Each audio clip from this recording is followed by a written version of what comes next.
কাকো এটা আমি গুৰুত্বপূৰ্ণ উদ্বিগ্নতা যে ৰাহুল গান্ধী ডাঙৰীয়াক আমি জনাইছো সেইটো হ'ল যে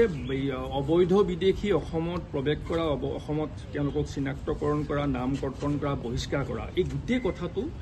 ৰাজনৈতিক জটিলতাৰ মাজলৈ গৈ আছে আৰু এই জটিল ৰাজনৈতিক সমীকৰণৰ মাজত অসমীয়া মানুহে অস্তিত্ব হেৰুৱাবলৈ গৈ আছে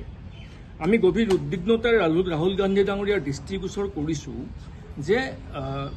এই গোটেই কথাটো কেন্দ্ৰীয় চৰকাৰে কি ধৰণে ৰাজনৈতিকভাৱে সমাধান কৰে মানুহখিনিক বহিষ্কাৰ কৰি কলৈ পঠিয়াই নে ভাৰতবৰ্ষৰ অন্যান্য ৰাজ্য ইয়াৰ বুজা সমানে ভগাই লয় সেইটো তেওঁলোকৰ কথা কিন্তু অসমে অকলে এই বুজা ল'ব নোৱাৰে কিন্তু এই গোটেই সমীকৰণৰ উত্তৰ নোলোৱা পৰ্যন্ত অসমীয়া জাতিক সুৰক্ষিত কৰিব লাগিব কাৰণ যেটো ক্লজ 6ত 6 নং দফাত অসমীয়া জাতিক সাংবিধানিক ৰক্ষা কবচ দিয়াৰ প্ৰতিশ্ৰুতি আছিল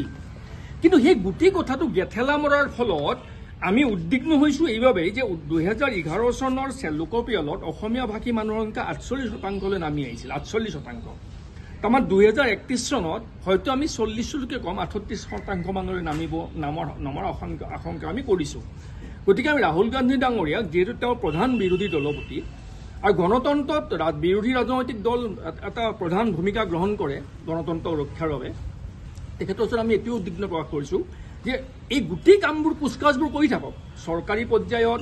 ৰাজনৈতিক পৰ্যায়ত বিদেশী কলৈ খেদিব বিদেশী কি কৰিব কি নকৰিব সেইবোৰ সব কৰি থাকক কিন্তু অসমীয়া জাতিক সাংবিধানিক ৰক্ষা কবচৰ দিয়া কামটো আগে কৰি লওক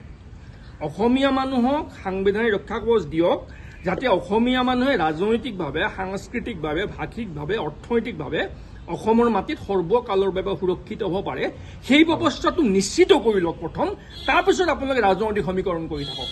এই কথাটোক প্ৰধানমন্ত্ৰীক আৰু কেন্দ্ৰীয় চৰকাৰক বাধ্য কৰাবলৈ আমি তেখেতক গভীৰ উদ্বিগ্নতাৰ অনুৰোধ জনাইছো আৰু ৰাহুল গান্ধী ডাঙৰীয়া অতি যোগাত্মকভাৱে আমাৰ লগত এঘণ্টা কথা বতৰা পাতি এই গোটেই কথাবোৰ তেখেতে শুনিছে আৰু তেখেতে কথা দিছে যে এই গোটেই কথাবোৰ তেখেতে ৰাষ্ট্ৰীয়